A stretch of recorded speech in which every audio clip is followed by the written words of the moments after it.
পৃথিবী থাকার জায়গা নয়। কিয়ামতের সময় আল্লাহ তাআলা মালাকুল মাউতকে বলবেন, সবার রূহ কবজ করে ফেলো, সবার, কেউ থাকবে না, সবার রূহ কবজ হয়ে যাবে। আল্লাহ মালাকুল মাউতকে বলবেন, মালাকুল মাউত কি অবস্থা? বলবে সব শেষ। মাইয়াবকা, কে বাকি? মালাকুল মাউত বলবে জিনেরা বাকি, যাদেরকে দেখা যায় না। আল্লাহ বলবেন জিনদেরকেও শেষ করে ফেলো, রূহ কবজ করো। মালাকুল মাউত জিনদের রূহ কবজ করবে। আল্লাহ এবার জিজ্ঞেস করবে, ইয়া মালাকুল মাউত আখবিরনি মাইয়াবকা, এবার বলো আর কে বাকি? মালাকুল মাউত বলবে, আল্লাহ মানুষগুলো সব শেষ, জিনগুলাও শেষ, এবার বাকি ইবলিস শয়তান। কে বাকি? ইবলিসরেও শেষ করো, ইবলিসও শেষ। আল্লাহ আবার জিজ্ঞেস করবেন, ইয়া মালাকুল মাউত মাইয়াবকা, আর কে বেঁচে আছে বলো? মালাকুল মাউত বলবে, আল্লাহ আপনার কথা অনুযায়ী পৃথিবীর সব মানুষের রূহ কবজ করলাম, সব জিনদের রূহ কবজ করলাম, ইবলিসের রূহ কবজ করলাম, এখন আছে শুধু ফেরেশতারা। আছে কারা?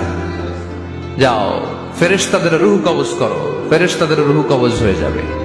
এবার আল্লাহ জিজ্ঞেস করবেন, ইয়া মালাকুল মাউত আখবিরনি মাইয়াবকা।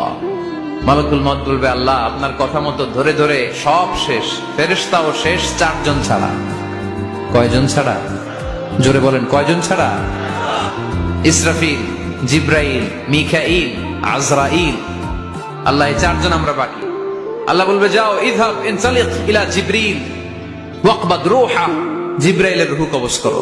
ইযহাব ইলা ইসরাফিল ওয়াকবাদ রূহা, ইসরাফিলের রূহ কবজ করো। ইযহাব ইলা মিকাইল ওয়াকবাদ রূহা, রূহ কবজ করো। ওই তিন ফেরেশতাও শেষ। এবার আল্লাহ তাআলা জিজ্ঞেস করবেন, ইয়া মালাকুল মাউত আখবিরনি মাইয়াবকা, হে মালাকুল মাউত আর কে বাকি আছে বলো? মালাকুল মাউত বলবে, আল্লাহ আপনার কথা মতো মানুষগুলো শেষ, জিনগুলো শেষ, ইবলিস শেষ, আমার বাকি তিন ভাই ইসরাফিল, মিকাইল, জিব্রাইলও শেষ, শুধু আমি, শুধু আমি। আল্লাহ বলবেন, কেউ নাই? মালাকুল মাউত বলবে, না আল্লাহ কেউ নাই। এবার আল্লাহ তাআলা বলবেন, মালাকুল মাউত তুমি তো সবাই রে মারছো, এবার তুমি মরো, এবার তুমি মরো, তুমি মরো। শোনার সাথে সাথে মালাকুল মাউতের কাঁপুনি ছুটে যাবে, খিঁচুনি এসে যাবে ভয়ে। আল্লাহ বলবেন, কাঁপুনি দিয়ে তো লাভ নাই, কারণ কুল্লু নাফসিন যায়িকাতুল।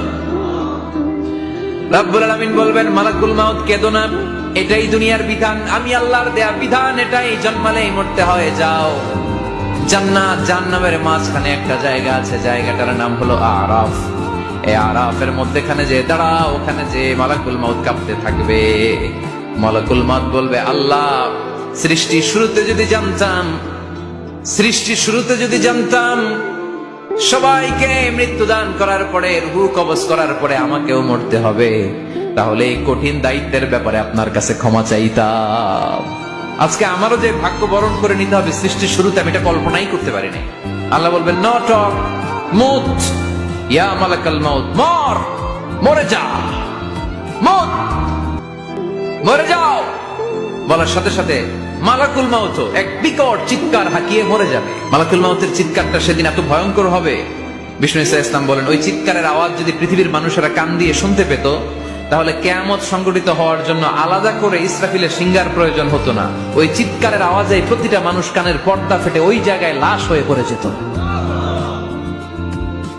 এবার ডানে বায়ে সামনে পেছনে উপরে নিচে কেউ নাই, একজন ছাড়া। জোরে বলতে হবে, তিনি কে?